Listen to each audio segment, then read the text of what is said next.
الحمد لله رب العالمين والصلاة والسلام على سيد الأنبياء والمرسلين سيدنا ونبينا وشفيعنا وحبيب قلوبنا وطبيب قلوبنا ومولانا مولا الثقلين شد الحسن والحسين أبي القاسم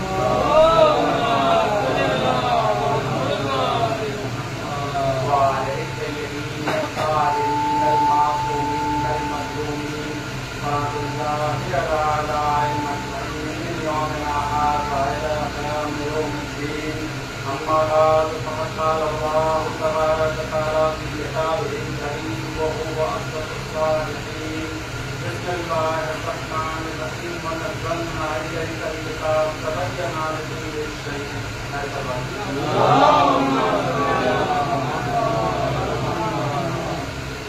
قرآن مجید کی سورہ نحل کی آیت نمبر 80 میں پروردگار عالم ارشاد فرماتا ہے کہ ہم ہی تم سے اس کتاب کو نازل کرنے والے ہیں اور اس کتاب میں ہر چیز کا واضح بیان ہے.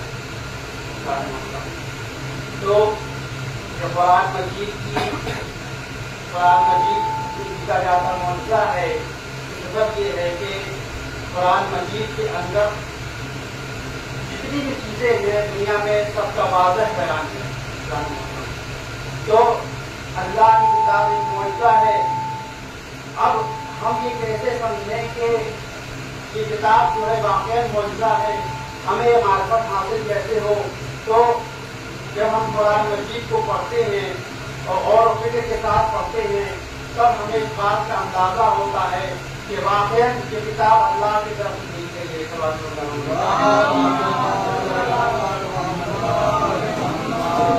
اسی لیے جانے محترم قرآن مجید کو کبھی بھی اسپیڈ میں پڑھنا پسند نہیں کیا گیا. خود قرآن مجید میں پروردگار عالم ارشاد فرماتا ہے کہ بعض قرآن ترتیلا, تو قرآن مجید کو رک کر ٹھہر کر پڑھا کرو. جانے محترم تو یہ کس لیے ہے؟ تاکہ انسان غور و فکر کر سکے. قرآن کوئی رٹا مارنے کی کتاب نہیں ہے. آپ نے ابھی خود قرآن مجید کے بہترین کلام سنا. جانے محترم تو اگر قرآن کے ذریعے سے اختلاف آئے گا تب آئے گا کہ جب قرآن مجید ہم پڑھیں, غور و فکر کے ساتھ پڑھیں اور جب ہمارے اندر قرآنی شعور پیدا ہوگا تب جا کر انقلاب آئے گا.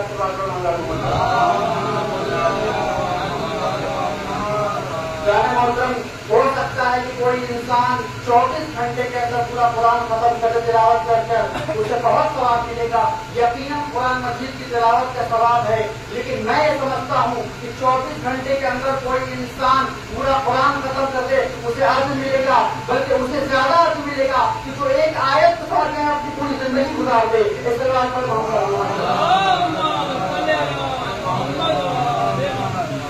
محترم اس لیے کہ مولا علی نحمت اللہ میں فرماتے ہیں کہ یہ دنیا ختم ہو جائے گی, یہ دنیا کا جو وقت ہے ختم ہو جائے گا, لیکن قرآن کے اندر چھپے ہوئے عجائبات, قرآن کے اندر چھپے ہوئے علم کے سمندر کبھی ختم نہ ہوں گے. اور ہر صدی کا ہاتھ قرآن مجید کے نئے معنی مفہوم کے نئے وقت اڑتا رہے گا.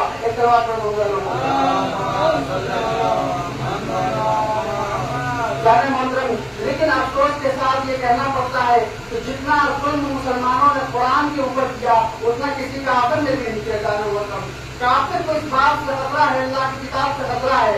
جانے محترم ابھی آپ نے کچھ سال پہلے دیکھا کہ سویڈن میں قرآن جلایا گیا. چوٹی میں بہت ایسے واقعات ہے قرآن جلایا گیا تو انہیں پتا ہے قرآن کی اہمیت. وہ قرآن کو اپنے یہ خطرہ مانتے ہیں, اس لیے وہ اس کے مقابلے میں ہیں, اس لیے اس کے مخالفت کرتے. جانے محترم لیکن مسلمانوں نے جو ظلم کیا قرآن کے اوپر وہ کسی نے نہیں کیا. جانے محترم مسلمانوں نے سب سے بڑا ظلم یہ کیا قرآن سے کہ قرآن کے اوپر مردہ بخشوانے والی کتاب رکھی. جانے محترم جب مردوں کو بخشوانا ہوگا تبھی پڑھا جائے گا. جانے محترم آپ سورہ یاسین کو دیکھ لیں کہ عام طور زندگیوں میں لوگ گھبراتے ہیں سورہ یاسین پڑھنے کے لیے. یہ جنرل لوگوں کی بات ہے کہ لوگ سورہ یاسین پڑھنے سے گھبراتے ہیں. لوگ یہ سمجھتے ہیں یا تو سورہ یاسین روح نکل طرف مردے میں پڑھی جائے گی یا پھر قبر کے اوپر پڑھی جائے گی. جانے محترم حالانکہ سورہ یاسین کی جو فضیلت یہ ہے کہ سب سے بڑی فضیلت ہے کہ سورہ یاسین کو پروردگار عالم نے قرآن مجید میں कुरान का कल्ब कहा है। तो सूरह यासीन कुरान का कल्ब है, तो सूरह यासीन की अपनी फजीलतें हैं सारे मोहतरम। तो ये जो मुसलमानों ने जुल्म किया, जॉर्ज बर्नार्ड शॉ बहुत बड़ा मुफक्किर गुजरा मगरिब का, उसके लिए लिखा तर्जुमान इस्लाम में किताब, उसके अंदर लिखता है कि मैंने कुरान से बेहतर कोई किताब नहीं देखी, कि मैंने सारी किताबें देखी लेकिन कुरान से बेहतर कोई किताब नहीं देखी, लेकिन मुसलमानों से ज्यादा बदतरीन उम्मत नहीं देखी। इसके बाद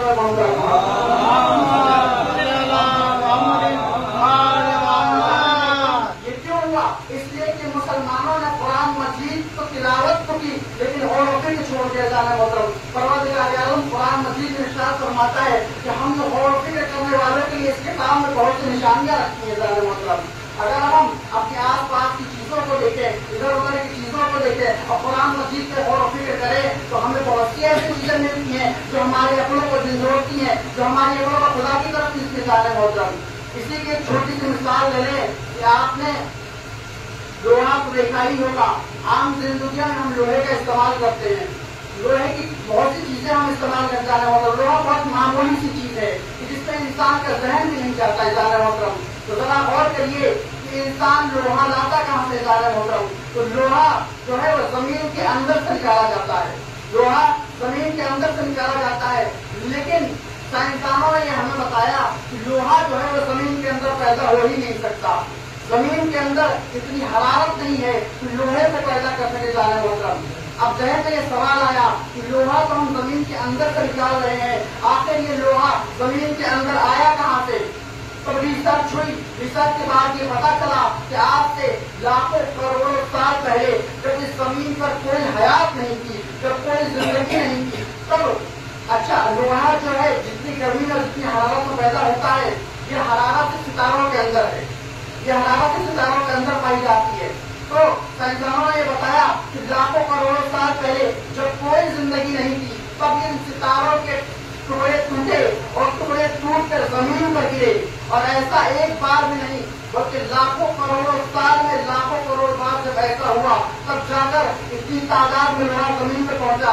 अब जाने मतलब आप कुरान मजीद उठाकर देखिए, सूरह कुरान मजीद में सूरह अल हदीद 57 नंबर सूरह, उसकी जब आयत नंबर 25 को आप पढ़ेंगे, मैंने पहले आपको बता दिया लोहा जमीन में पैदा नहीं हो सकता, लोहा जो है सितारों के टूटे हुए टुकड़ों के साथ जमीन पर पहुंचा। जब आप आयत को पढ़ेंगे तो परवरदिगार आलम इरशाद फरमा रहा है कि और मैंने लोहे को जमीन पर उतारा कि जिसके अंदर शक्ति है और लोगों के लिए फायदे हैं। जरा आयत से गौर कीजिए, परवरदिगार आलम ये नहीं कह रहा कि मैंने लोहे को जमीन में पैदा किया है, बल्कि ये कह रहा है कि मैंने लोहे को जमीन से उतारा है। इस बात को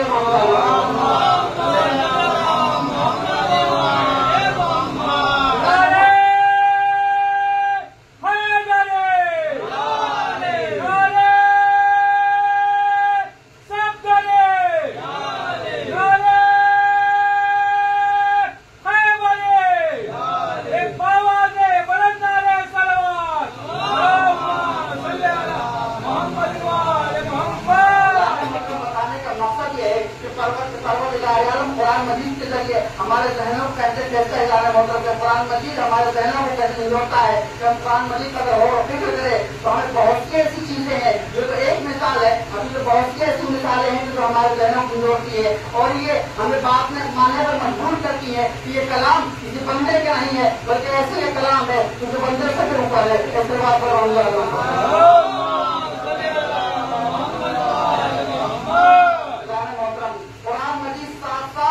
ऐलान कर रहा है कि दुनिया के सारे उलूम इसके अंदर सिमट कर आ गए हैं। मानो ये दावा कर रहा है कि चाहे तुम जिस फील्ड के मालिक हो, चाहे तुम जिस इल्म के माहिर हो, तुम अपने इल्म की ऐनक लगा करो कुरान मजीद को पढ़ो, तुम्हें बहुत सी ऐसी चीजें मालूम होंगी, बहुत सी ऐसी चीजें देखने को मिलेगी जो तुम्हें दुनिया वाले नहीं बता सकते। जाने मतलब आप दुनिया में कोई ऐसा आलिम दिखाए या कोई ऐसी किताब दिखाए कि जो ये दावा करे कि इसके अंदर सारे उलूम मौजूद है जाने मोहतरम, तो हमें नहीं मिलता जाने मोहतरम। इसलिए कि अगर कोई एक इल्म में माहिर है तो दूसरे का नहीं है, अगर दूसरे का है तो तीसरे का नहीं है, अगर कुछ जोग्राफिया का माहिर है तो सिर्फ का नहीं है, अगर सिर्फ का है तो फलसफे का नहीं है, अगर फलसफे का है तो इल्म फल्कियात का नहीं है जाने मोहतरम। अब ऐसे सूरत में हमारे पास कोई किताब हो कि जिसके अंदर दुनिया के सारे उलूम हो और वो किताब भी आज तक की कोई मॉडर्न किताब ना हो बल्कि 1400 साल पुरानी हो, तो इजान मोहतरम हमें ये मानना पड़ता है ये किसी महदूद इल्म रखने वाले का कलाम नहीं है,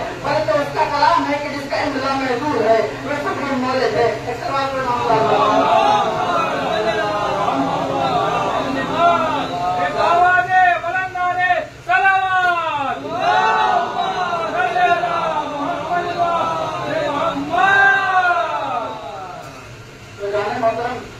कुरान मजीद जो है हमारे जहनों को झंझोड़ता है। जाने मोहतरम एक जो दावा जो कुरान मजीद ने किया आज तक न किसी कुरान मजीद के पहले किसी आलिम ने किया न किसी किताब ने किया। जाने मोहतरम कुरान मजीद ने ये दावा किया कि जो सारी कायनात है वो सिमट कर कुरान के अंदर आ गई है। जाने मोहतरम अब इंसान हैरान और परेशान है कि ये इतनी मोटी सी किताब 600-700 बरस की किताब इसके अंदर पूरी कायनात कैसे समझ कर आ सकती है। अभी ये इंसान सोच ही रहा था कि ये कुरान अपने अंदर ज़मानो मकान को समेटे। उधर हजरत अली आगे बढ़े, उन्होंने एक दूसरी हैरान करने वाली बात कर जाने मोहतरम। अब मौला अली मस्जिद कुफा में है, अब्दुल्ला इब्न अब्बास को सूरह फातिहा की तफसीर समझा रहे हैं और सूरह फातिहा की 7 आयतें हैं। तफसीर समझाने में 7 आयतों की तफसीर समझाने में पूरी रात गुजार दी। जाने मोहतरम अब्दुल्ला इब्न अब्बास क्या कोई कम ज़हन आदमी है या कम इल्म रखने वाले आदमी है? अब्दुल्ला इब्न अब्बास जो मुफस्सिर कुरान है, जो हदीस के रावी है, जो फकीह है, जाने मोहतरम तो 7 आयतों की तफसीर समझाने में पूरी रात निकाल दी। जब सुबह का वक्त हुआ, जब नमाज का वक्त हुआ, एक बार इमाम ने ठंडी सांस लिए कहा इब्न अब्बास रात तो खत्म हो गई लेकिन बात खत्म नहीं हुई, चलो नमाज पढ़ लो। लेकिन नमाज पढ़ने से पहले ये सुन लो कि जो कुछ इस कुरान में है वो समझकर सूरह अल-हम्द में आ गया है, जो कुछ सूरह अल-हम्द में है वो समझकर बिस्मिल्लाहिर्रहमानिर्रहीम में आ गया है, और जो कुछ बिस्मिल्लाहिर्रहमानिर्रहीम में है वो पेड़ की जो नीचे के नुक्ता है उसके अंदर आ गया है और मैं उसी पेड़ के नीचे का नुक्ता हूँ। एक सवाल पर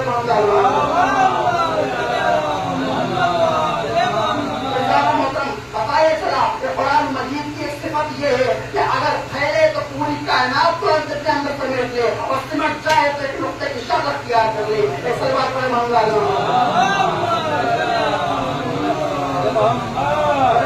कुरान मजीद की सिफत है।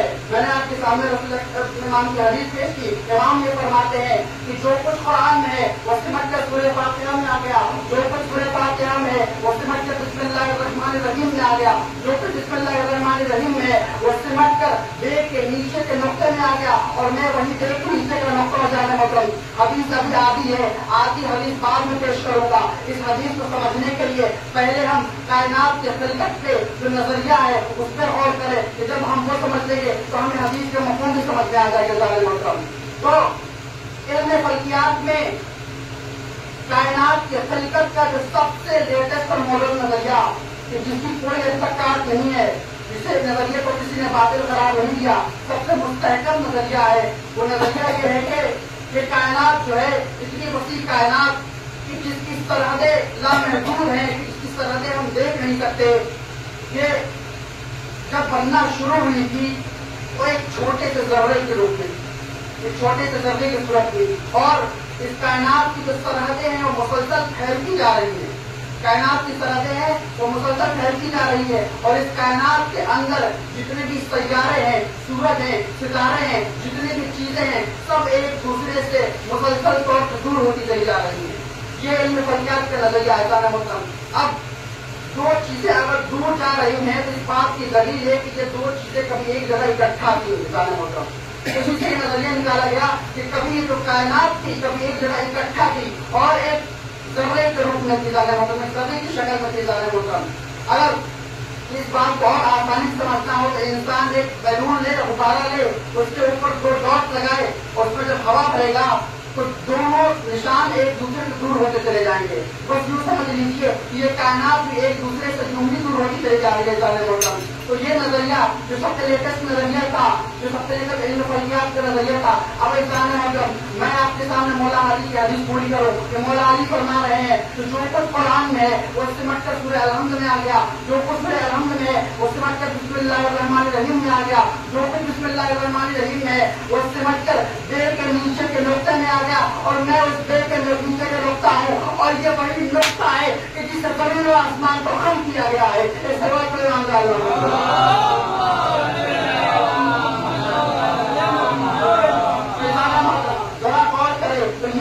नजरिया जो साइंस इतनी ठोकर खाने के बाद जहाँ तक पहुंची, ये मौला अली ने नजरिया 1400 साल पहले से ही लगाई जाने वाला।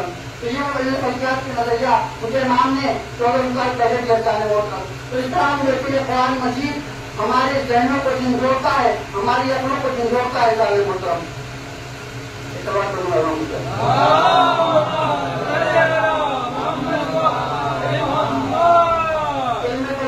का एक बहुत बड़ा मुफक्किर रसल मगरिब में उसका बहुत बड़ा नाम था। वो ये कहता है कि मेरा अगर बस चलता तो जितने भी कॉलेज हैं, जितने भी यूनिवर्सिटीज हैं, जितने भी तालीमी इदारे हैं, इनके अंदर से मैं सारी एथिक्स की किताबें, अखलाकियात की किताबें, सारी किताबें निकाल के जला देता और उसकी जगह मैं इल्म फल्कियात को लोगों को पढ़ाता। तो इससे पूछा गया कि आखिर ऐसा क्यों? तो वो ये कहता है कि इंसान जो है दुनिया में जितनी बुराई कर रहा है, तो दुनिया में जितनी बुराई फैली हुई है, जो इंसान कर रहा है, ये क्यों कर रहा है? इसलिए कि इंसान की तबीयत के अंदर फसाद है। इंसान खुद को कुछ समझता है कि मैं कुछ हूँ, इस वजह से ये सारी बुराइयां कर रहा है। इंसान को जमीन पकड़ के चल रहा है। मैं चाहता हूँ कि लोगों को इल्म फल्कियात पढ़ाऊं ताकि लोगों को इस कायनात के बारे में बताऊं कि इंसान जो इस जमीन पर इतना अकड़ के चल रहा है, इस जमीन की हैसियत इस कायनात में एक चींटी के सर के बराबर भी नहीं है। ऐसे बात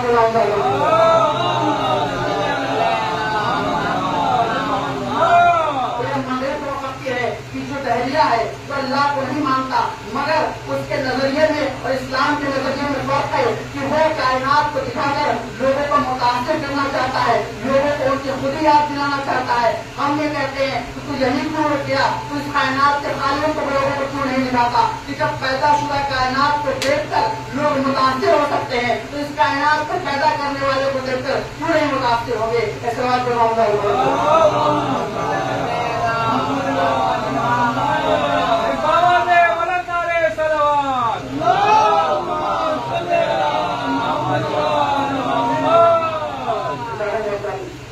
इंसान जैसे जैसे दुनिया में इन आगे बढ़ता चला जाएगा, जो कुरान मजीद के नजर के अजायबात हैं, जो उसके उलूम में दुनिया के सामने आते चले जाएंगे और इंसान की फिक्र बढ़ती जाएगी। जाने मोहतरम एक वाक़या और उसके बाद रखते बताया जाने मोहतरम, एक बहुत बड़ा मुफक्किर मगरिब का था, जिसका नाम जॉर्ज है, कि उसने जब मौला अली की सवाल हयात पढ़ी तो इमाम से बहुत मुतासिर हुआ और उसने ये सोचा कि मैं इमाम के सवाल हयात खुद लिखूंगा, इमाम के ऊपर किताब लिखूंगा। वो मेहनत करता है, किताब लिखता है।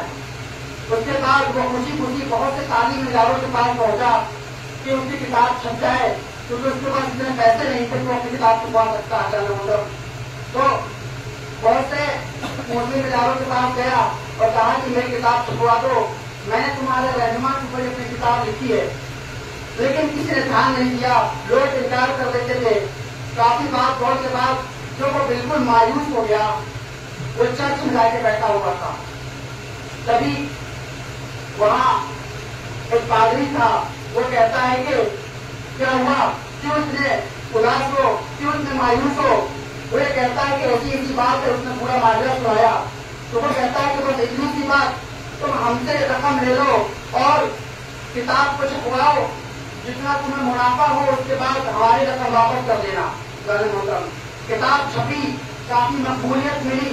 जब उसके पास काफी किताब छपी गई तो वो पैसा लेकर उसके पादरी के पास आया और कहता है ये अपनी रकम ले लो, जितनी रकम तुम ले दी थी जाने मतलब। तो फिर वो पूछता है पादरी से कि पादरी ये बता कि तू तो ईसाई है, तूने मेरी मदद क्यों की? इसलिए कि मैंने तो मुसलमानों के रहनुमा के बारे में किताब लिखी थी, तो खुद मुसलमानों ने मेरी मदद नहीं की। तब वो पादरी कहता है कि देखो कि तुमने जिसके बारे में किताब लिखी थी वो ऐसा अजीम इंसान था, उसके हमारे ऊपर इतने एहसानात हैं। वो कहता है कि कौन से एहसानात है? वो कहता है कि आज से 1400 साल पहले जब कूफे में अली की खिलाफत थी, अली खिलाफत में थे, तब हमारी अकलियत थी, कूफे के अंदर हमारी अकलियत थी, वो इनके पास पहुंची, मौला अली के पास पहुंचे, कहती है कि या अली, हमने आपके पहले की इतनी खिलाफतें की, इतनी खिलाफतें, इसमें हमने अपनी हालत देखी है, आपकी खिलाफत में हमारा क्या, हमारे साथ क्या सुलूक हुआ?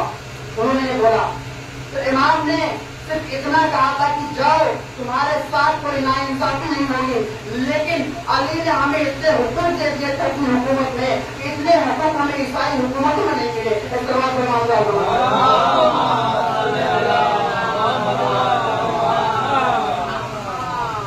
محترم یہ مولا علی کی فضیلت ہے. محترم وہی چوتھ اپنی کتاب میں یہ لکھتا ہے کہ علی دنیا کے سب سے خوش نصیب انسان ہے کہ جو بھی مرتبہ دنیا میں ہے وہ سارا مرتبہ علی کے پاس تھا.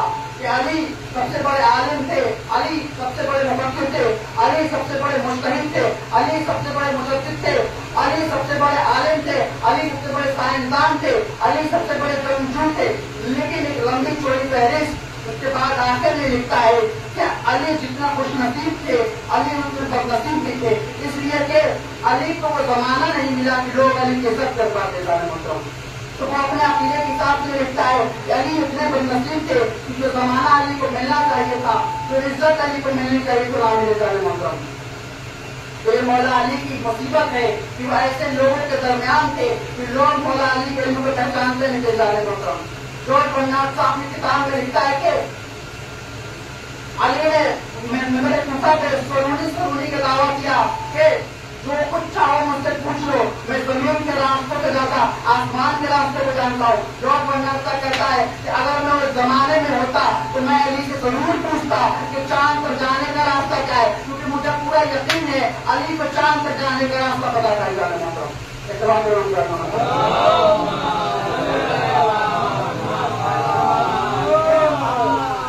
مطلب یہ مولا علی کی فضیلت ہے. میں بیان کو سن نہیں دوں گا، لیکن جہاں مولا علی کی فضیلت ہے وہاں مولا علی کے مسائل بھی بہت زیادہ انسان محترم. روایتوں میں ملتا ہے کہ کنبے کے باہر ایک کنواں تھا. مولا علی ہر رات تنہائی میں جا کر اس کنویں کے اندر سر ڈال کر رویا کرتے تھے اور اپنی تنہائی کو یاد کیا کرتے جانے محترم. وہ کہتے تھے کہ ہائے اس امت کے ساتھ کیا ہو گیا، اس لیے کہ یہ اسلام جو ان کی گولیوں میں پروان چلا تھا یہ ان کے سامنے بکھر رہا تھا. جانے محترم اگر ہم کربلا کو دیکھیں تو کربلا کا واقعہ بھی اسی کی ایک کڑی میں ہے کہ اگر امام کی شہادت پھر سلح امام حسن اور اس کے بعد پھر کربلا کا واقعہ جانے محترم. یقیناً ہمیں حسین نے مسائل کو بیان کر کے ہونا چاہیے جانے محترم، لیکن اس سے زیادہ ہمیں ان چیزوں کو بیان کرنا چاہیے، مسلمانوں کو دکھانا چاہیے کہ جس کی وجہ سے کربلا ہوئی، مسلمانوں کے ذہنوں کو جھنجھوڑنا چاہیے کہ مسلمانوں بتاؤ کہ آخر کیا ہوا. 50 سال کے اندر نبی کی امت ایسی بڑھ گئی کہ جس نانا کی کلمہ پڑھنے والے تھے اسی کے نوازوں کو پسند چلے آئے جانے محترم. تو یہ کیوں ہوا؟ ایسے لوگ جو خلقہ تھے جو فتح مکہ کے بعد اسلام لائے، مجبوراً اسلام لائے. خلقہ کا مطلب یہ ہوتا ہے کہ وہ مجرم جس کی سزا معاف کر دی گئی ہو لیکن جرم معاف نہ ہوا جانے محترم. تو ایسے لوگوں کو منصب پر کس نے بٹھایا؟ امیر شام جیسوں کو منصب پر کس نے بٹھایا؟ جب ہم مسلمانوں کے ذہنوں کو جھنجھوڑیں گے کہ بتاؤ یہ کیسے ہوا، اور جب تاریخ کے پر ڈھونڈے جائیں گے تو جانے محترم تو ہمیں کربلا کا واقعہ سکینہ سے ملتا ہوا دکھائی دے رہا ہے جانے محترم. بس جانے محترم آج محرم کی آج کی تاریخ ہمارے جناب اکبر سے منظور ہے. جناب اکبر کون؟ کہ جو ہم شکل پیغمبر ہیں. روایتوں میں ملتا ہے کہ جب امام حسین رسول اکرم کی وفات کے بعد نانا کی زیارت کے لیے بہت پریشان رہتے تھے، تب امام نے دعا کی اور دعا کے بعد جناب اکبر پیدا ہوئے جو ہم شکل پیغمبر سے جن کی زیارت کر کر امام حسین اپنے نانا کی زیارت کیا کرتے جانا محترم. جب مدینے میں جناب اکبر کی ولادت ہوئی تو امام نے پورے مدینے میں خوشیاں منائی اور سب کو تحائف بانٹے جانے محترم. آج اکبر ہے روز عاشور جب سارے امان شہید ہو گئے، ایک بار قاسم بھی شہید ہو گئے، جناب محمد بھی شہید ہو گئے اور جناب عباس بھی شہید ہو گئے. بار آتے بابا اب مجھے بھی اجازت دیجیے इमाम कहते हैं कि अल्लाह अकबर, मैं तुम्हें कैसे मरने की इजाजत दूं कि तुम हम शक्ल पैगंबर हो, तो मैं कैसे तुम्हें जब भी नाना की ज़ियारत का मुश्ताक होता था, मैं तुम्हें देख कर अपने नाना की ज़ियारत कर लेता था। आज़ादा हो इमाम ने इजाजत की, कहा बेटा अरे मुझसे ज्यादा तुम्हारे हक तुम्हारे खुले माँ होता है, अरे एक बार खैमे में जाकर उनसे भी इज़्न लो, इजाजत ले लो। अज़ान मोहतरम जनाब अली अकबर खैमे में गए, मैं नहीं जानता फिर खैमे में इजाजत कैसे ली। बस हमीद इब्न मुस्लिम ये कहता है कि अली अकबर अरे खैमे से ऐसे बरामद हो रहे थे, अरे ऐसा लग रहा था अरे किसी जवान का लाशा निकल रहा हो। आज़ादा हो अरे जनाब अली अकबर ने जंग की इजाजत ली। अरे एक बार इमाम ने हाथों को उठाकर कहा परवरदिगार आलम गवाह रहना, अरे अब वो मैदान में जा रहा है, अरे जो तेरे हबीब की शबी है। आज़ादारो अरे जनाब अली अकबर रसूल अकरम की शबी थे, अरे जब चलते थे तो ऐसा लगता था कि खुद रसूल खुदा चल रहे हैं, अरे जब बोलते थे तो ऐसा लगता था कि खुद रसूल खुदा बोल रहे हैं, अरे जब अजान देते थे तो ऐसा लगता था कि खुद रसूल खुदा अजान दे रहे हैं। अरे एक बार अरे मक्तल की तरफ जाने लगे, अरे पीछे से क्या देखा, पीछे से अरे किसे चलने की आग आई। एक बार पीछे मुड़ के देखा तो क्या देखा कि इमाम हुसैन अरे कमर को पकड़े हुए अरे लड़खड़ाते हुए चले आ रहे हैं। एक बार घोड़े से कहा बाबा अरे आपने तो मुझे जंग की इजाजत दे दी थी, अरे आप वापस क्यों आए। अरे एक बार इमाम ने कहा बेटा अरे काश तुम साहिब औलाद होते, अरे सही बात के दिल का दर्द को समझते। अरे एक बार जनाब अली अकबर का एक बार जनाब अली अकबर अरे वापस जंग की तरफ गए, मक्तल में गए, अरे घमासान जंग की लश्कर को इधर उधर किया। अरे एक बार जब प्याज का गलता हुआ, अरे वापस लौटकर इमाम की खिदमत में कहा बाबा अरे प्याज मारे डालती है, अरे अब तक याद नहीं जाता तो मैं क्या को दिखाता कि तुम हाशिम के शेर कैसे लड़ते हैं। आज़ादारो इमाम ने कहा बेटा अरे यार मुझे अपने में रख लो, इससे तुम्हें कुछ तशक्की होगी, जाओ हौज़ कौसर पर, अरे बाबा ये मुर्तज़ा अपने हौज़ कौसर से सैराब करेंगे।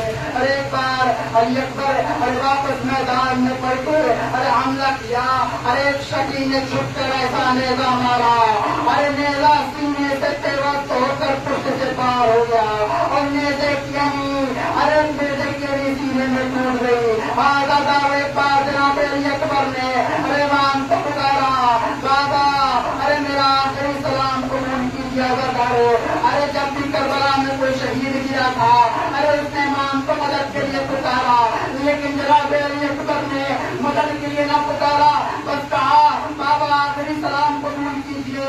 आज़ादारो क्योंकि जनाब अली अकबर जानते थे अरे बाबा ज़ईफ़ हो चुके हैं, अरे बाबा अरे 72 के लाशें उठा कर थक चुके हैं। आज़ादारो जैसे इमाम ने आवाज सुनी अरे एक बार मक्तल की तरफ दौड़े। अरे तारीख में मिलता है तेरे हुसैन अकबर के सराहने ऐसे पहुंचे, अरे जैसे 6 माह का बच्चा घुटनी उतरता है। अरे इना अली अकबर, अरे जब इमाम अरे अली अकबर के सराहने पहुंचे, अरे एक बार जनाब अली अकबर की सांस उठक रही थी, पूछा बेटा सांस क्यों उठक रही है। अरे सीने पर हाथ किए हुए कहा बाबा अरे मेरे सीने में बर्छी की हड्डी टूट गई है। एक बार इमाम ने जनाब अली अकबर को अरे दोबारा जमीन पर लिटाया, हाथ सीनों पर चढ़ाया, दो दानों होकर बैठे, एक हाथ सीने पर रखा, एक हाथ पर्ची पर, अरे जैसे ही पर्ची